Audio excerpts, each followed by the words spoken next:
back to the PolicyViz podcast. I'm your host, John Schwabish. Well, spring is just about here, so it's time to open those windows and dust out the house and get ready for some nice weather. I hope you are doing well, and I hope you have been able to check out my new book, Better Data Visualizations. I've received a lot of great feedback about the book, and I'm really excited to see people using it in their work. If you are located outside of the United States, particularly in Europe, you should be able to get your hands on the book any day now. There were some delays in shipping and postage in the UK, especially because of the COVID-19 pandemic. But I am told by my publisher that those are starting to resolve themselves, and you should be able to get your hands on it. So I hope you'll pick it up. I hope you'll share what you've learned from it. I hope you'll maybe take a picture and share it on Twitter. I've been really enjoying collecting pictures of the book from people's homes all over the world.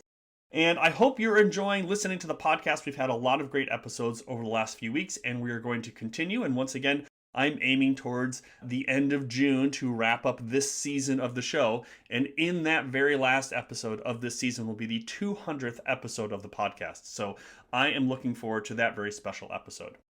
But on today's episode of the podcast, I am happy to have Kaz Sakamoto chat with me. Kaz is an Adjunct Assistant Professor at Columbia University, where he teaches GIS and mapping in the urban planning department.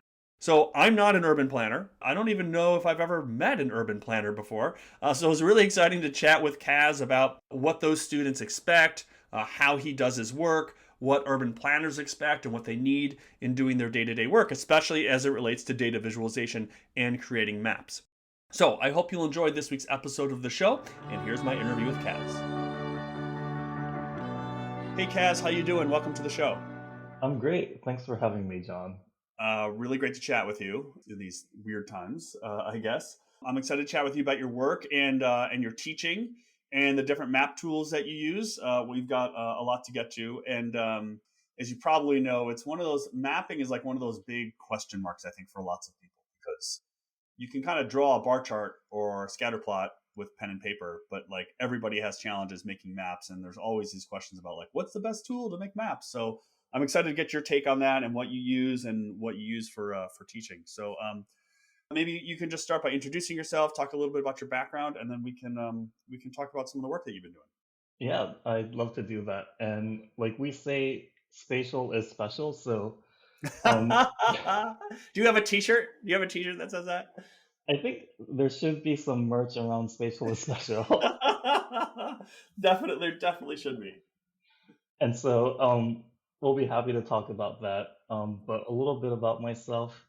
I'm an adjunct professor of urban planning at the Graduate School of Architecture, Planning, and Preservation at Columbia. And I also am a senior data scientist at Lander and Analytics. And my interests kind of lie in the intersection of planning and where emerging technologies kind of augment the way we collect and analyze data about our cities. And as an educator, I teach the application of these digital tools with coding, and I try to inject more critical theories of technology and society while the students also learn these hard skills that will make them, hopefully, since it's a professional program, marketable for future jobs.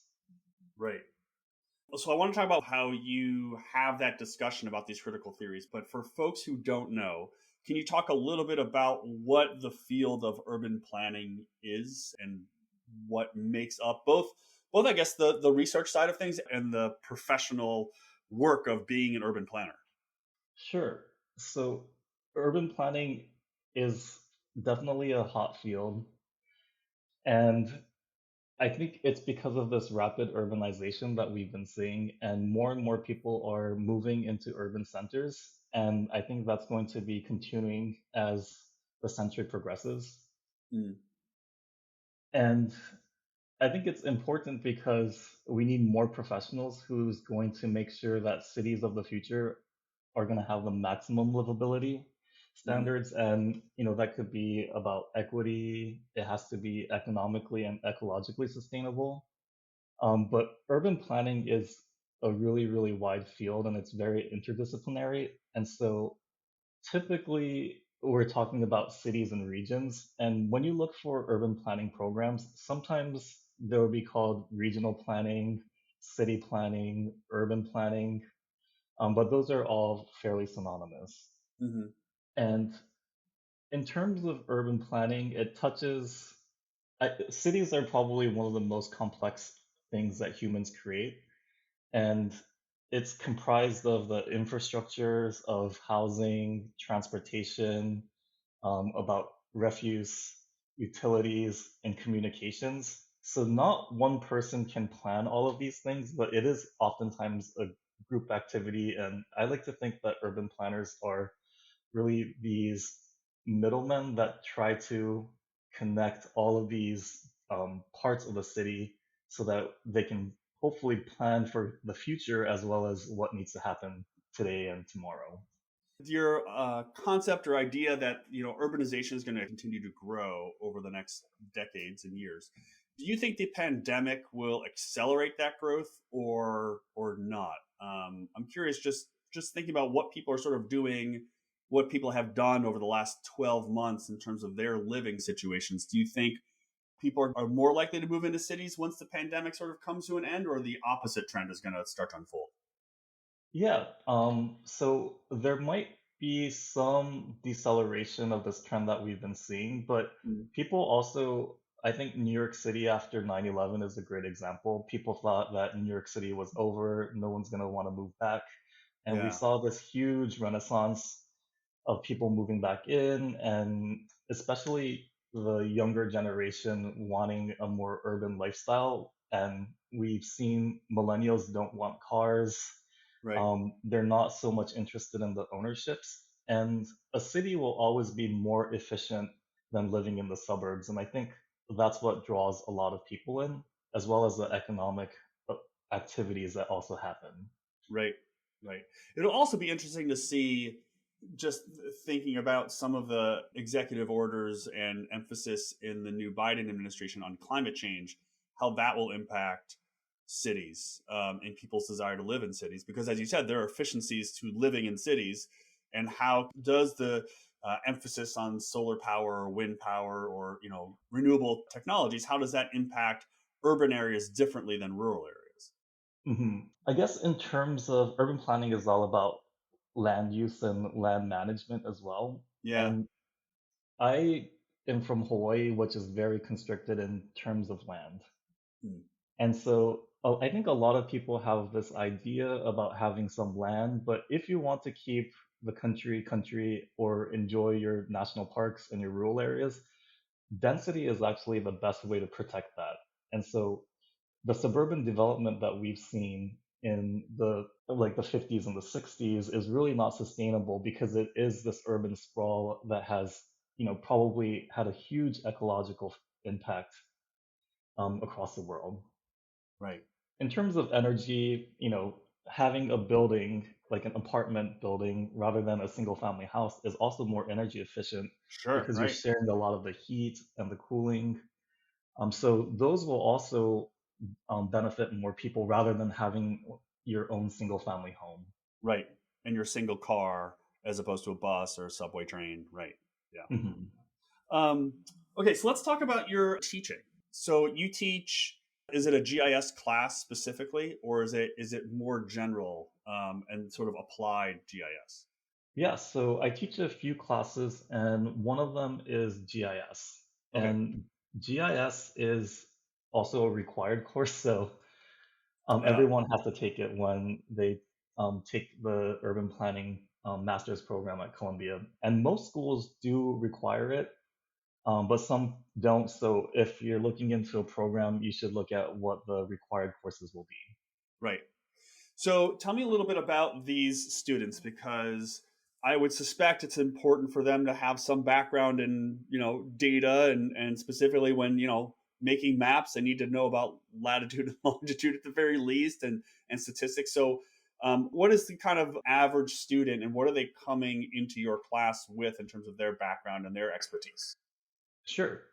So the average student, if I could make a profile, is probably 1 or 2 years out of undergrad. So they may have a little bit of experience. Hmm. And they come from a lot of different backgrounds. The main ones are there's very few urban planning bachelor's programs. So that one is not as common, but there are people who do continue for a master's. Mm, But usually you'll see urban studies programs in the United States mm, or architecture backgrounds. So they already have an idea about urbanism through their design practice. right, They could be like economics majors, political science, environmental studies. So it's really runs a gamut in terms of their backgrounds. it's pretty And wide. yeah, it's Yeah. very wide. So it's, because there's no real urban planning bachelor's program, everyone comes from a different background, but they're interested in learning about urban systems, Mm, whether from kind of a design perspective, because we're talking about the built environment, and we know that good design in urban spaces can lead to better outcomes in terms of health, efficiency, mobility, all of those things, as well as the management and the policies that affect change in the urban landscape, whether it's through land use and zoning. right. So you've got this totally wide variation in student backgrounds coming from every conceivable sector coming into your class to learn, in this case, about mapping. So can you give us a rundown of your basic philosophy to teaching a GIS class to like a group that can come from almost anywhere, have any background? Yes, so we usually start off with just a baseline of that most people probably haven't touched GIS or made a map in this program before. And it's usually true. Maybe they have like in their internship, they told them to just like open it and make a map and they had to struggle through it. But we really kind of break it down so that if you're starting from scratch, which most people are, we have a very gentle way of teaching the theory of what a GIS framework is, because I think people also think about GIS and don't really know what it stands for. Because Mm, it is a framework and it's not just a software and it's also yeah. not just a data visualization tool. That's really interesting. I don't think I really thought about it as being a framework rather than a tool. I think for me, at least, it's almost synonymous, but that's a really interesting way to think about it. So, how do you sort of set up that framework before you start getting people into actually making things and presumably making them better than maybe they've done in the past, which is probably using something like, I don't know, like a Google Sheets or something like that. But like, how do you set them up in this foundation or theory before you start to get into the practical part of making things? So it's through, we break it down into a lecture where it's much more theoretical. Mm, So it does include the concepts from cartography and, about geodesy and just like what is the shape of the earth and how do we model it? And then how does that get translated into data? But also through the readings and thinking about GIS as a framework, right? Because it's comprised of the people and the software and the data and its own methods. right. So that's all separate.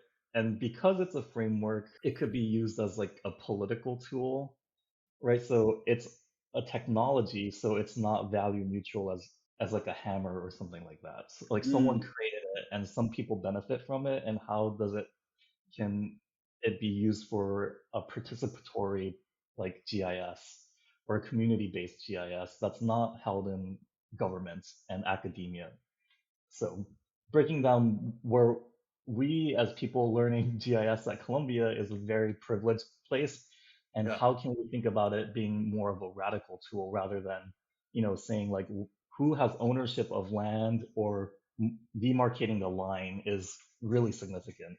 Right. That's really interesting. So it's more, it sounds like the beginning of the class of the semester or whatever is more about the framing, the philosophy, and more of a political economy model, as opposed to just jumping in and let's learn how to create good things. It's more about grounding the theory in the privilege and how these maps can impact people in place. Yes, and I think that's so important because many tools you can just say like, here is how to overlay a polygon and create a Yeah. choropleth map, and you don't ever think about. I think one of your previous guests was talking about how even data is a social construct. So when Hmm. we're talking about maps, maps have so much power over people, and when you see a map, you believe it, and I think that's already ingrained into our culture And we take that as truth, which is also something that we have to think through. It's a very privileged thing to make a map, and it has Yeah, been through history. right. So, as the professor of the class, do you find that the students are there, that they are receptive to that theoretical grounding, or they just want to get into the software and start making stuff? Like, I feel like this is like a data viz teaching challenge, right? Is everybody wants to start making stuff, but there's concepts and philosophies and principles before you start to get in and making things. Yes, and I think that's the benefit of being in a graduate program, especially Mm, our program is very heavily focused on social justice and equity. And so most students come in knowing that this program is going to be focused on these types of issues. And so every class will probably touch on some kind of issues. And in this class, I think working with data, you just have to be so careful, yeah, because you can create a map and, in terms of the visuals, you can already be misleading, right? By using colors or even how you break up the bins is going to make a very different story. But just understanding where the data comes from and what this program is doing, I think is really important. yeah. No, I totally agree. It's a really interesting way to frame it. Okay, so now you've gotten them set up. They at least have this background philosophy and framework in their minds. So now they start to get their hands dirty. So let's talk about the software tools. So what do you use? What do you like, both in terms of your teaching, but also in like as your like personally when you're making things? Using commercial tools, open source tools. What are the pros and cons of these different tools? Yeah, so in our class right now, we're teaching ArcMap, which is the Esri product. And that is a private company. And so it's not open sourced, but they are very, very powerful because they've been around for so long, and so many of the tools that people use are already part of ArcMap.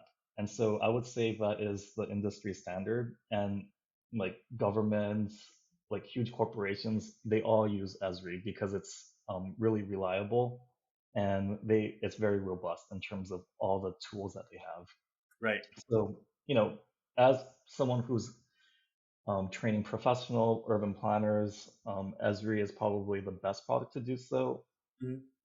And in my practice, I luckily have access to Esri through Columbia, but it's very expensive. So I wouldn't be able to pay for myself. And understanding that, Yeah. um, I needed to think about, okay, if I wanted to keep doing GIS, how could I do that in an open source manner?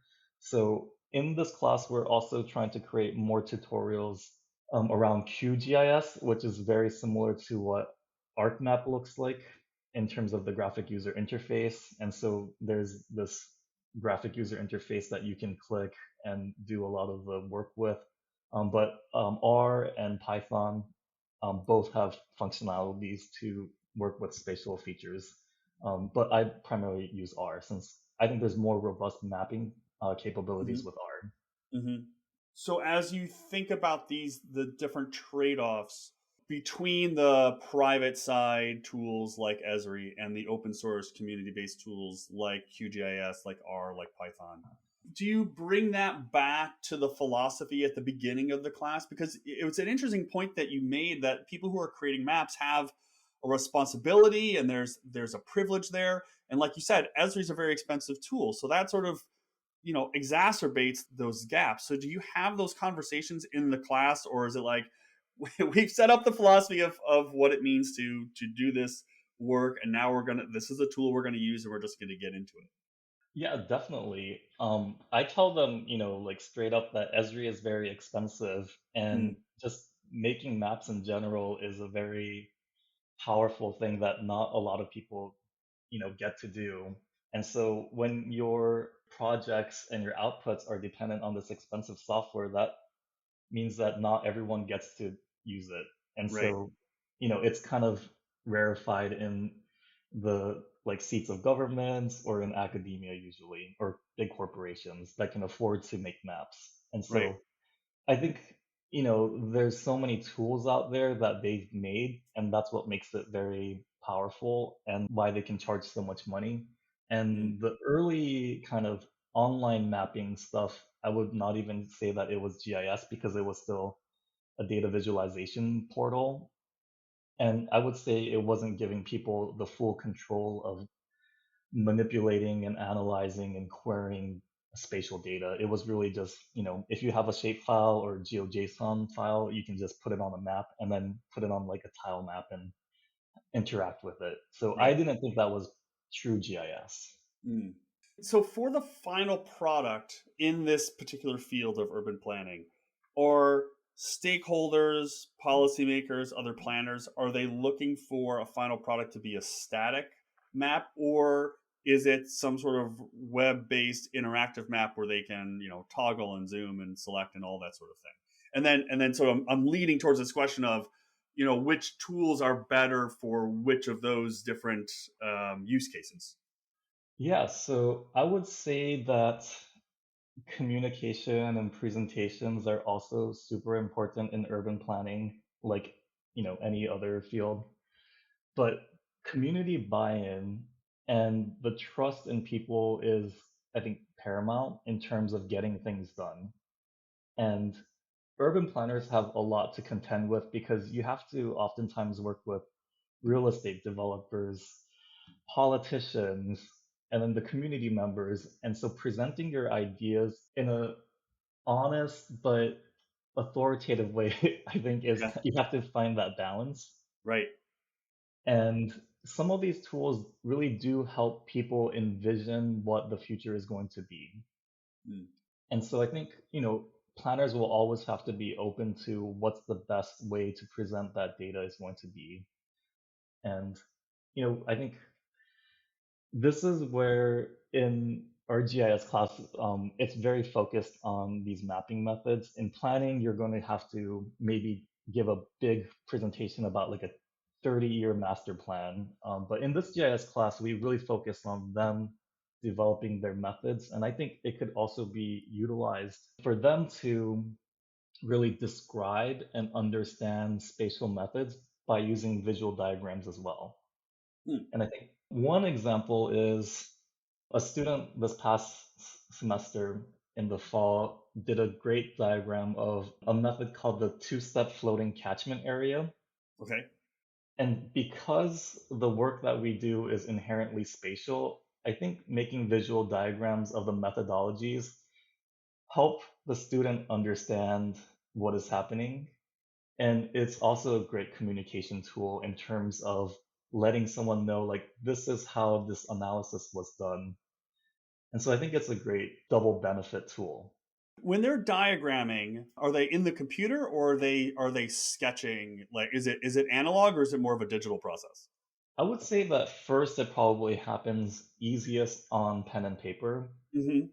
but you can't really present that. So eventually they'll Yeah. probably go into some like design software, whether it's just like on Google Slides and they make like the diagram there, Right. or Right. maybe like Adobe Illustrator. Right. Yeah. Really interesting. So, to wrap us up, can you talk about, at the end of this course, where are the students situated in terms of their, not necessarily in terms of the degree process, but where are they in terms of their skill set, and where are they sort of positioned within that process? Yes, so we have a final project. So everyone will do either through a group or individually a research project that involves a spatial method. So that's the caveat that it has to be a spatial method using GIS because there's lots Mhm. of research that doesn't include spatial data. And that's the benefit of having a GIS, right? If you want to include, like what Wi-Fi kiosks intersect these neighborhoods, Mhm.